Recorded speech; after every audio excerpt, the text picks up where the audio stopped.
сұмдық хабарлама, зейнетақы алатындар хабардар болсын. Сәлеметсіздер ме, қымбатты көрермен, біздің арнамызға қош келдіңіз. Әлемде және Қазақстанда болып жатқан жаңалықтарды ең біріншілерден болып білгіңіз келсе, біздің арнамызға жазылып өтіңіз. Видео астына бұдан белгісін басып қойып, жақындарыңызға таратуды ұмытпаңыз. Рудныйда зейнеткердің қаржысын алаяқтық жолымен иеленбек болған студент ұсталды. Рудныйда полицейлер кәмелетке толмаған дропперді ұстады деп хабарлайды ЛКС ақпарат агенттігі. Рудныйда зейнеткер ірі көлемдегі қаржысынан айырылып қала жаздады. 17 жастағы жігітті полицейлер алданған зейнеткерге барған кезінде ұстады. Қарт әйел мен көршілердің қырағылығы 84 жастағы әйелдің жеке қаражатын алаяқтан сақтап қалуға көмектесті.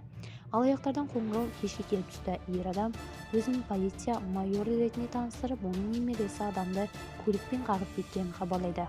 Сот алдында жауап бермеу үшін белгілі бір ақша төлеу қажет. Егде жастағы әйел алдымен қамтырап қалады, алайда әңгімені үзбестен кеңес алу үшін көршісіне жүгінді. Көршісі полицияны шақырған. Осы уақытта тұрған алаяқтармен 1 миллион теңгеден астам көлемінде ақша беру туралы келісіп қойған. Мекенжайға дереу полицейлер келді. Олар үйге жақындаған сәтте күдікті жас жігітті байқады. Кейінірек белгілі болғандай, бұл ақшаға келген дроппер екені анықталды, дейді мүліктік қылмыстар бөлімшесінің бастығы Мадияр Тәжин. Барша алаяқтардың ойынынан хабардар болу үшін видеоңызды жақындарыңызға таратуды ұмытпаңыз. Қымбатты көрермен, сау сәлемет болыңыздар.